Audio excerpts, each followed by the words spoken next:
If cancer's only function is to be ultimately fatal succession of cell mutations, then why would the entire body, including the brain, nervous system, immune system, and endocrine system, as well as the personality and all the cells surrounding a cancer, support its growth? The answer to this all-important question is both fascinating and encouraging. Ladies and gentlemen. Inventor and author of Primal Habits, Uninflamed, Master of You, and Body Thrive, and soon to be released, The Witch's Cancer Journal. A weaver of words and ancient worlds into the future. Plumbing for depth in the playground of your continual reinvention. A wisdom rich, Agayana Yohini. And now the moment we've been waiting for is here. Ringleader of Club Thrive and Wellness Pro Academy. A freedom warrior, earth mother, proud mama, devoted wife. Not your grandmother's Ayurveda. Futurist. Biohacker. Guru and goofball. Where truth and freedom prevail. Evolving the ancient into the future. Welcome to the Thrive with Cate Podcast. Made for you by us. Hey, this is Cate, and I'm reading Witch's Cancer Journal. As I promised in the last episode, I'd read the start on this about the witch and where the witch comes from, the symbology, and why I named this the Witch's Cancer Journal. I'm sitting here in my new Georgetown Lake house, which I feel like was a gift from the goddess after this crazy couple years. And my dog and I are watching the dark turn to light in front of the fire, in front of the lake, in front of the mountains. This space will be a healing retreat space that will be available for people to rent, and also for higher awareness company offsites and a variety of small group retreats. So it's fun for me to read from here and to ground the energy of this place. So now we're going to the witch. Divine and devil are from the same root word in Sanskrit, Devi. Friend, why are you here? Curious, I guess, about why a healer like me got cancer? Yeah. You want the gory details? Hell yeah. You want to glimpse your own mortality? That too. Just a warning, truth lives in the taboo. The taboo? Why the witch? Carl Jung identified that in Judeo-Christian culture, the one feminine divine splits into two, the virgin and the witch. The virgin is white, naive, untested, untainted, unblemished, vain.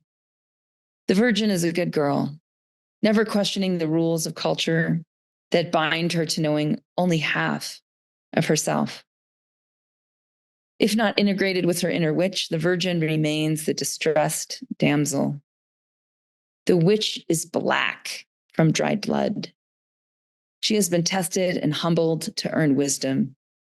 Wise because she knows not just the light, but also the dark reality of the other side, the underworld. Blood dried from the necessary sacrifices of life made on the road to hell and back. The witch is the female who transmuted her raw, hellish experiences into unfettered power. Her cackle erupts from paradox. Because of the ridiculousness of ironic situations, her disbelieving, spontaneous laughter is the only appropriate response to the inanity of the given situation. Quote, the witch symbolizes our fear and vulnerability to the great mother in her dark, heartless aspect, and her power remains. If we can face the witch and acknowledge her power to depose ego in order, we can also face our choices and the freedom to make them. From this Jungian Life podcast, episode 186, the archetype of the witch, dangerous, denied, and dishonored, end quote. The power from the darkness, the unshakable truth begets both gratitude and the coven, the awake sisterhood. Me, what follows is the inside story, the gore, and my own foolish, then wiser choices as I navigated the rite of passage from virgin to witch. I was doing almost all the things right. In her dark, seemingly heartless form, the great mother chewed me up and spat me out, naked, alone, afraid, wombless, ghostly pale and scrawny from blood loss. Then she passes my red beating heart into my open palm. Conclusion. Why are you putting the conclusion after the introduction, Cate? Because some readers will just want my conclusions from the get-go and are less interested in what happened on the journey to my conclusions. So what's your conclusion about cancer? Cancer is at the intersection of a pernicious and heading towards fatal case of dysbiosis, primal fear of mortality, and human greed. Sounds like a party. Let the games begin. My conclusions are: 1, cancer is a gift if you can figure out how to unwrap it. The gift is a completely detoxed physiological upgrade to enter to the next phase of your dharma, your next life purpose. 2, entheogens are the best medicines to awaken intuitive healing. Both plant-based and synthetic entheogens work. 3, because the cancer industry manipulates with fear and is challenged to change from its greed, it doesn't keep up with the science. The science points to cancer being dysbiosis. Because this is the state of affairs, take responsibility to heal yourself and find your medicines and healers and doctors. 4, mRNA vaccine exposure increases the risk of cancer for those with genetic preconditions or chronic inflammation. And yes, I did have the genetic precondition for uterine cancer. 5, the cures to cancer are as cheap as dirt and air. 6, ozone gas and the living microbiome found in dirt, cow dung, and cow urine are underused microbiome medicines. 7, homeostasis ceases when human culture destroys the microbiomes through trauma.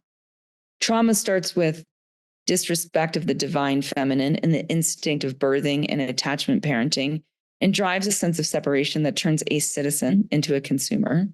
Cancer is the opportunity to uproot deeply embedded trauma from the body and rewrite your past to form the future you want to experience.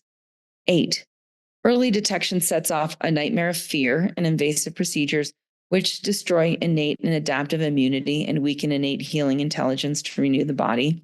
Or it can anyways. I might revise that to be a little bit less harsh. There's obviously a benefit to knowing what you're dealing with. So if early detection can set off innate and adaptive immunity and healing intelligence to renew the body, then it's super fantastic. 9, if you partner with cancer, it will digest the chronic inflammation, toxicity, and imbalances you've accrued this far in life. The deepest, longest detox, a complete overhaul of who you are from your dark night of the soul, and a microbiome diet are necessary. All of this will improve your survival rate and minimize your side effects from cancer industry treatment. Finding dirt through cancer. Cancer is a disease of chronic inflammation with various specific microbiome signatures. A microbiome signature reflects the specific species involved in the dysbiosis. The dysbiotic microbes generate localized and systemic inflammatory molecules, namely reactive oxygen species. Dirt has all the microbes a human body needs, plus an additional 90% more genetic diversity. The witch sweeps the dirt from the hearth to prepare the altar and the brew. I'll read that again. The witch sweeps the dirt from the hearth to prepare the altar and the brew. In sweeping the dirt, she upgrades her consciousness and microbiome, and intentionally and energetically, in the maelstrom of sweeping, she oxygenates her physiology. Critical advice to myself: 1, help yourself. 2, find your medicines. 3, find your healers.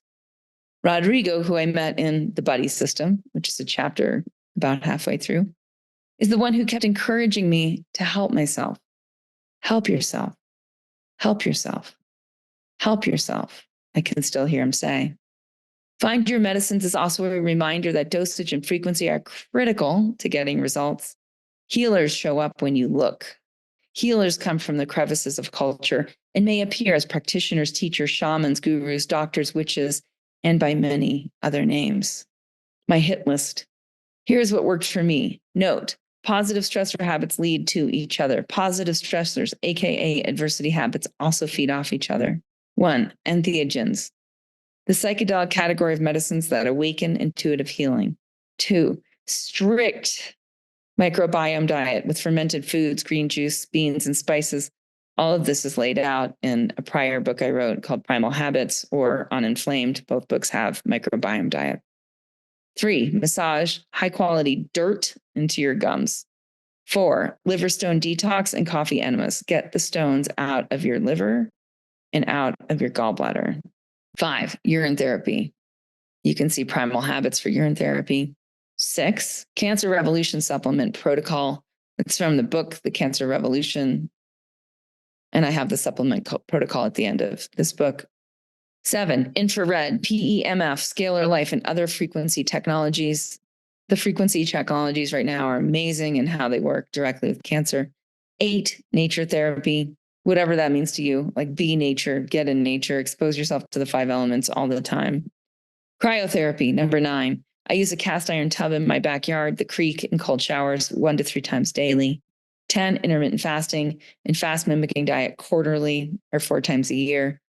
11, ozone therapy. Buy your own equipment. The cost, pennies on your cancer dollar.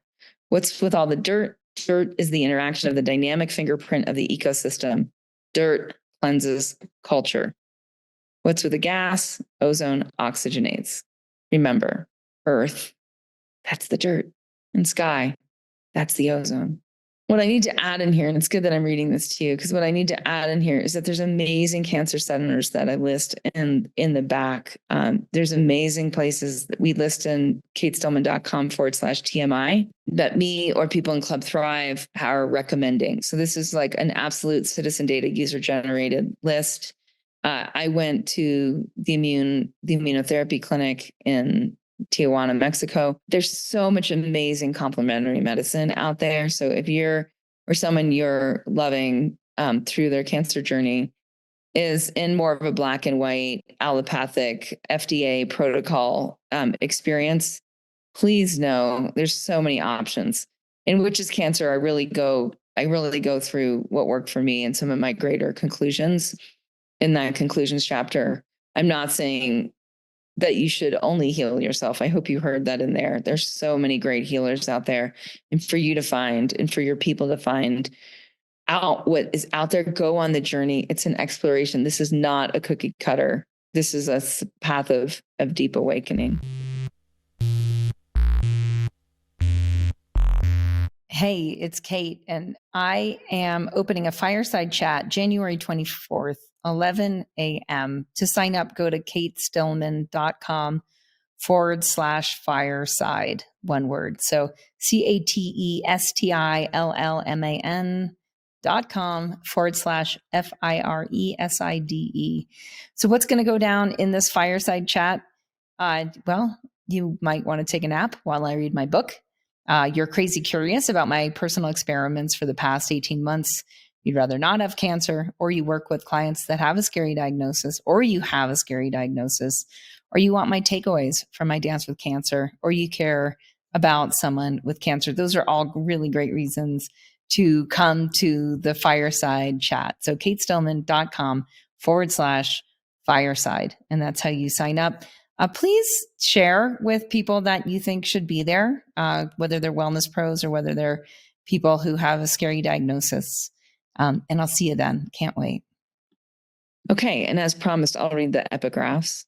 The epigraphs are long, but there's a reason they're all in here. The most important epigraph is by Dr. Andreas Moritz. This completely changed my thinking. This was the buoy. This was the person who, when I fell through the ice, threw me the rope. Okay, Dr. Andreas Moritz. Cancer is not a disease. It's a survival mechanism. If cancer's only function is to be ultimately fatal succession of cell mutations, then why would the entire body, including the brain, nervous system, immune system, and endocrine system, as well as the personality and all the cells surrounding a cancer, support its growth? The answer to this all-important question is both fascinating and encouraging. All right, the next is from Mark Sloan, Cancer, the Metabolic Disease Unraveled. But if cancer cells can revert back into normal cells, how can the cancer establishment justify carving out tumors, scorching patients with radiation, and poisoning them with chemotherapy? They can't. And so their only option, if they wish to remain in business, is to pretend this evidence doesn't exist. Viktor Frankl, Man's Search for Meaning. Those who know the connection is between the state of mind of man, his courage and hope, or lack of them, and the state of immunity of his body, will understand the sudden loss of hope and courage can have a deadly effect. Let me read that again. Those who know how the connection is between the state of mind of a man, his courage and hope, or lack of them, and the state of immunity of his body, will understand the sudden loss of hope and courage can have a deadly effect. All right, this is a longer one by Dr. Stephanie Seneff and her team of researchers in a paper titled Innate Immune Suppression by SARS-CoV-2 mRNA Vaccinations. The utilization of mRNA vaccines in the context of infectious disease has no precedent. The many alterations in the vaccine mRNA hide the mRNA from cellular defenses and promote a longer biological half-life and high production of spike protein. In this paper, we present evidence that vaccination induces a profound impairment in type 1 interferon signaling, which has diverse adverse consequences to human health. Immune cells that have taken up the vaccine nanoparticles release into circulation large numbers of exosomes containing spike protein, along with critical microRNAs that induce a signaling response in recipient cells at distant sites. We also identify potential profound disturbances in regulatory control of protein synthesis and cancer surveillance. These disturbances potentially have a causal link to neurodegenerative disease, myocarditis, immune thrombocytopenia, Bell's palsy, liver disease, impaired adaptive immunity, impaired DNA damage response, and tumorigenesis. Okay, 2 more pages of epigraphs. Terence McKenna, we are kept from the wellspring of experience. Alan Watts, our common sense has been rigged. Terence McKenna, trust nothing you haven't verified for yourself. And lastly, from urea-based anti-cancer agents, a study by Roberta Listro, over 90,000 synthetic compounds possessing the urea scaffold in their structure were retrieved. This was a major database study. Over the last 20 years, there has been an increasing interest in the pharmaceutical community in the design and development of novel urea-based anti-cancer compounds, as testified by the exponential growth in the number of documents published per year from the years 2000 to 2022. So Cate, why so many fucking epigraphs on, I don't know. This book is not a book. It's a journal. It's my journal. I want to make sure I have my notes. I want to make sure I have my conclusions so that when I go looking in the future, it's all right there. And then all the sort of fluff and story, the novel of my life is in the back. So I'm just going to read the birth. The book is then divided into the beginning, the middle, and the future. And then there's the appendix, and all the habit protocols and medicines and brews are in the appendix. I just want to really take a moment and thank my advanced readers. I want to thank Rachel Resnick of Writers on Fire for just telling me to capture the butterflies, capture the butterflies, capture the butterflies. Otherwise, none of this would be written. I would have just been running my company and coaching my members at Club Thrive Global and Wellness Pro Academy and not capturing the butterflies. All the advanced readers, all my healing sisters, and a few brothers who read the book up front, who read it as I was writing it, your encouragement ensured that this came to Amazon, it came to the marketplace. I have completely self-written, self-edited, self-produced, with the exception of Hope Lindsay, who did the cover art. Hope I met in India. She's in the book. She's in the chapters. She's in the India chapters of this book. It's so fun to see her art on this work. Okay, without further ado, I'm going to read the birth So this is my birth, March 19th, 1973. Babies prefer to labor at night and descend with the dawn, but it's 1973. Doctors in Manhattan prefer to schedule inductions for 9 a.m. when they check in for work. Induction is a pharmaceutical event. It brings on more pain than natural birth. Induction cascades more pharmaceutical events and bigger bills from the hospital to the insurance company. The pain doesn't pulse with an induction. So next comes the epidural, the cascade of downstream profitable complications that confuse, disrupt, then destroy the primal bonding process between mother and the babe. The wildness cut irreparably for another generation. I was born in a top-notch hospital in Manhattan, in Midtown. My older sister was pried with forceps by the same doc 16 months earlier, denting her ear. I was born jaundiced, yellow, which at the time was grounds for my hospitalization. The family had just moved to Jersey. Bye-bye, back to Jersey go my folks. Without me, I cope alone, newborn, under the incessant light, in the tank. I scream, I contract. My mother and my birth story were the typical dysfunctional, normalized nightmare of the Dr. Spock era. I learned from the start, crying is punished with absence.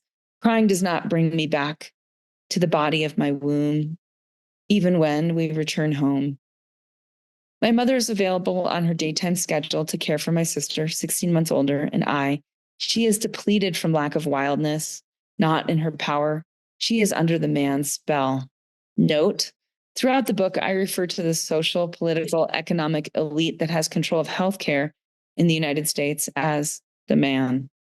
The establishment also suffices to describe what I perceived as the cross-institutional elite who control what research is funded, channeled through the NIH via big pharma, and what services are insured by private and public healthcare companies.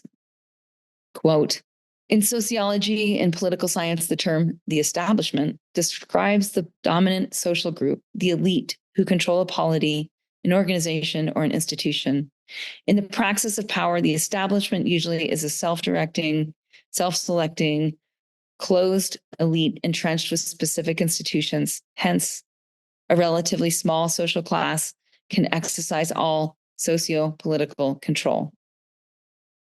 This is from the New Fontana Dictionary of Modern Thought, 3rd edition, 1999, and Alan Bullock and Stephen Tremblay, published in 1999. The reason that came up, I just want to say, is one of my advanced readers had no idea what the man was. Like in my social groups, people often talk about the man, but I get that, like, I live on the fringe. So that's why I wanted to include that about the man and the establishment and the social, political, economic elite that control healthcare and social thought. Okay, back to the birth. Nights are torture. Dr. Spock, the OBGYN star of the chapter of Man Knows Best, cried out theory of postpartum care, where breastfeeding isn't a priority, advocates for mothers to not play into the codependence of their babies. I was labeled a bad baby. My needs are inconvenient. I try to self-soothe.